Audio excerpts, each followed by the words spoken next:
¿Cómo mantener la lealtad a Dios cuando la vida se vuelve una batalla? ¿Cómo adorar en medio de un mundo que premia la competencia, la velocidad y el poder? La lección de esta semana nos muestra que, incluso en medio de la guerra, el verdadero pueblo de Dios detiene su paso para adorar.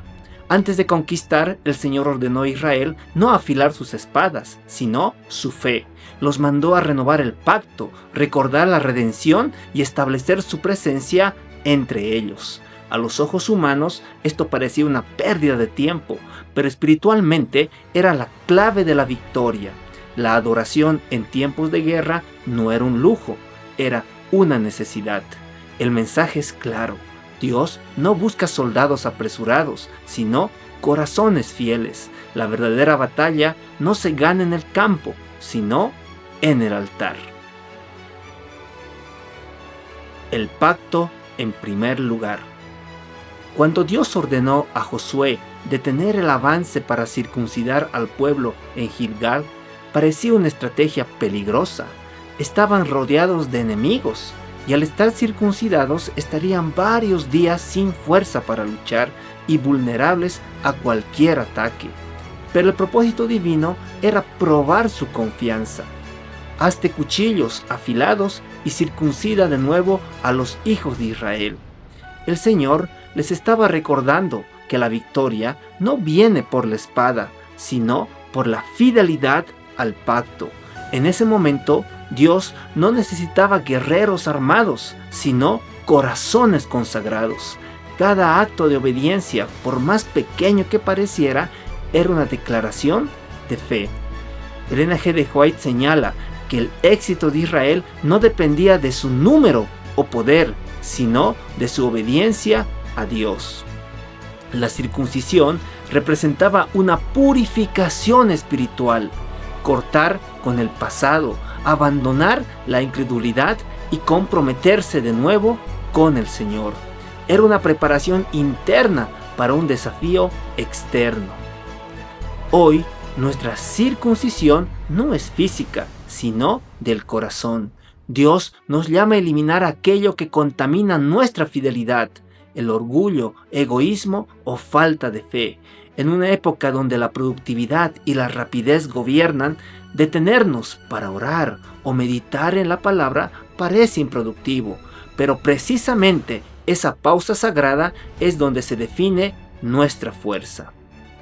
Antes de conquistar el mundo, Dios nos pide conquistar nuestro propio corazón. La consagración es la antesala de la victoria. Recordando la redención. Tras renovar el pacto, Josué dirigió al pueblo a celebrar la Pascua en Gilgal. Era un acto profundamente simbólico, conmemorar su liberación de Egipto justo antes de enfrentar su primera batalla en Canaán. El mensaje era claro: el Dios que los liberó del faraón también los guiaría contra Jericó. Celebraron la Pascua en los llanos de Jericó.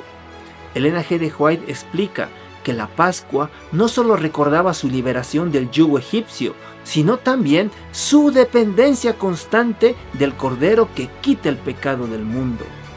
En esa conmemoración, el pueblo estaba recordando quién era el verdadero conquistador. Mientras los pueblos de Canaán confiaban en ídolos, Israel debía recordar al Dios vivo que pelea por los suyos. La guerra física era solo la superficie. Detrás de ella se libraba un conflicto espiritual.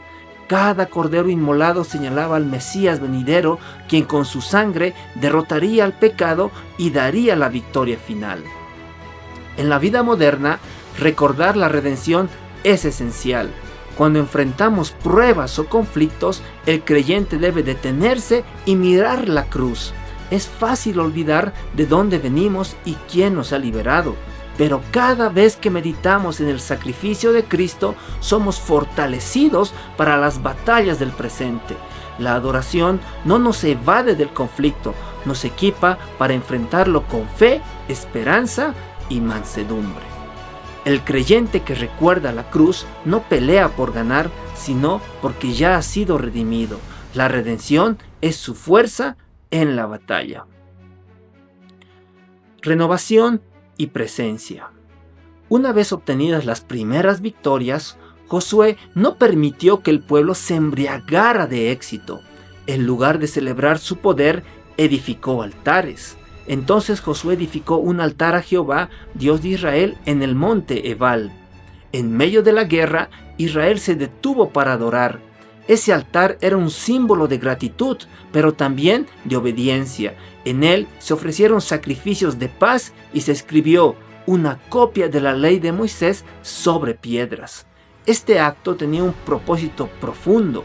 Escribir la ley en piedra mostraba la permanencia de la voluntad divina.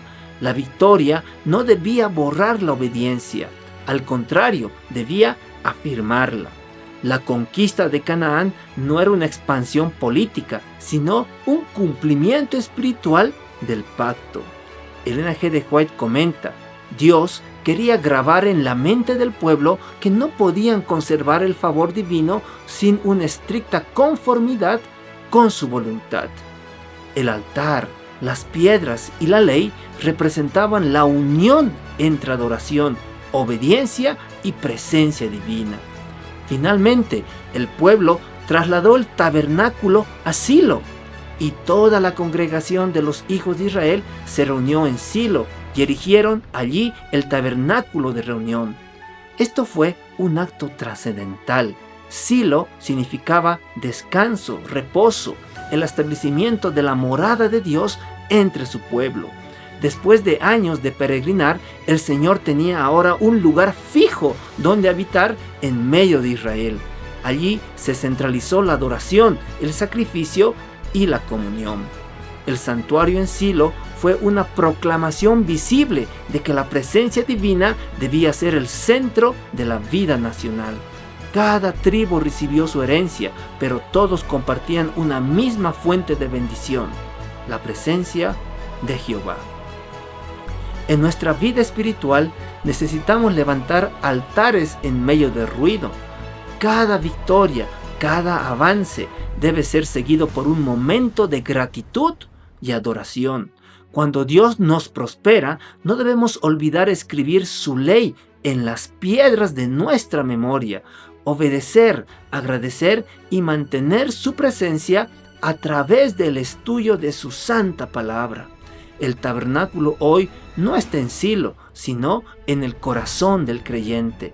¿No saben que ustedes son templo de Dios y que el Espíritu de Dios mora en ustedes? Nuestra lealtad suprema se demuestra cuando en medio de nuestras luchas y logros mantenemos el altar encendido en el alma. La adoración renueva la presencia de Dios en la vida.